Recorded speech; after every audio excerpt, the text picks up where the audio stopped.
دستی کلا را بیادر گرفت از سرم. این رقمی مرکت، این رقمی مرکت. داره که ما بیادر زنگ زدم میرفت، ما رو میگه پدر شام شده نمی. ما گفتم ما را یا بیادر اختطاف کردین، ما رو بیادر میبرین. ما چه قسم نیست که خانه بیایم. زخمی هستم، فهمیدی میمورم، فهمیدم مشکل مرا حل کنه.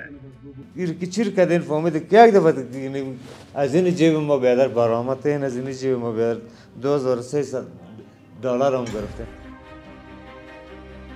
نفری که اندیوال ما فهمیدی که مرمی خورده در پایش مرمی خورده. امید کیما زنگ زد که تا زمین کیما گپ زد، فهمیدی که این رقم ما میخیزه میم تا موجبا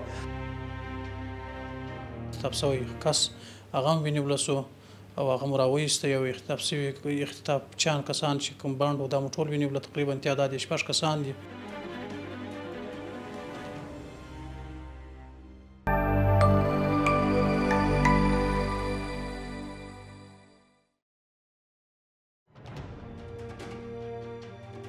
ذبیح الله نومی کس د کابل د برکي له سیمې څخه د اختطاف کوونکو له لوري وړل شوی و چې 8 ورځې وروسته د امنیتي ځواکونو د عملیاتو په پایله کې راخوشي شو.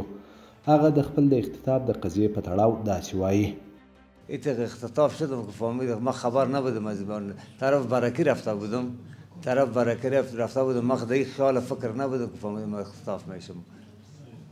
دیگر بود پلان داشتم خانه میرفتم که یک دم دم کوچه برکی یک تنگ یک کوچه از طرف اینمیجا یک دفعه روان بودم که یک دفعه یک کرولای سه آمد میجا کرولا آمد گفت شور نخوری، فهمید حالا فهمید شور نخور، دروازه خدا باز کرد بیادرک.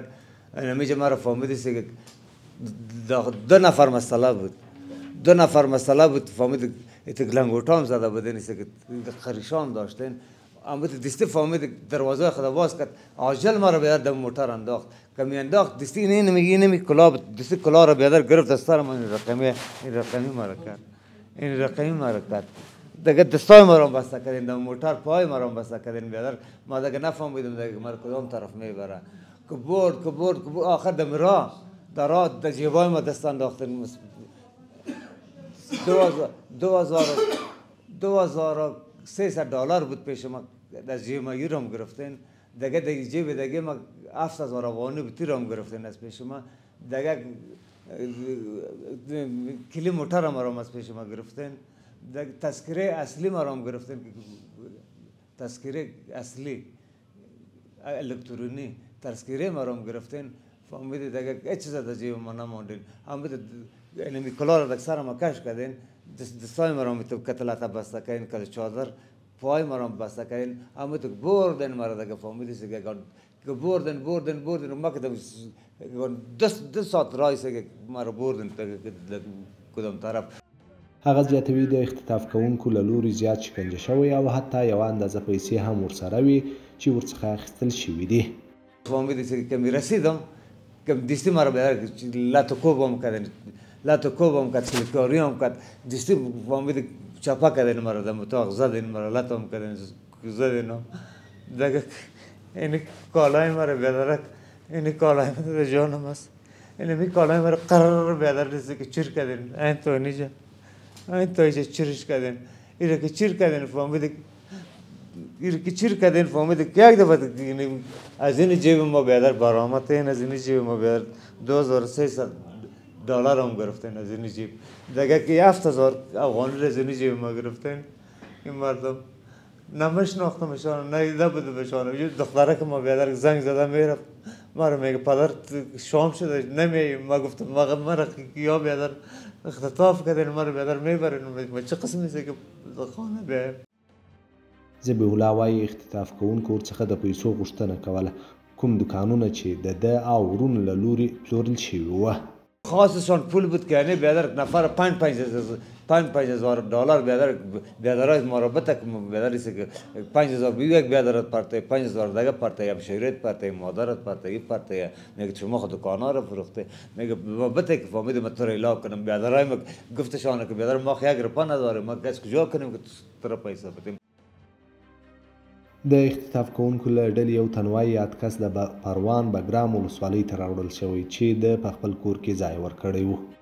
قضیه نمی رقم بود که مثالش کارسازی در بین خودشان بود، فهمیدی؟ کارسازی در بین خودشان بود. همون نفری را که آورده بودن خودش کارسازی کرده بود که مثالش من پیسه بگیرم از پیش اولادم، چند وقت پیش زمینش فروخته بود، فهمیدی؟ به نمو خاطر رو را گرفته بودن آورده بودن و نمو در پیش ما آوردنش از کوه بر آمدن پشت سرش، فهمیدی؟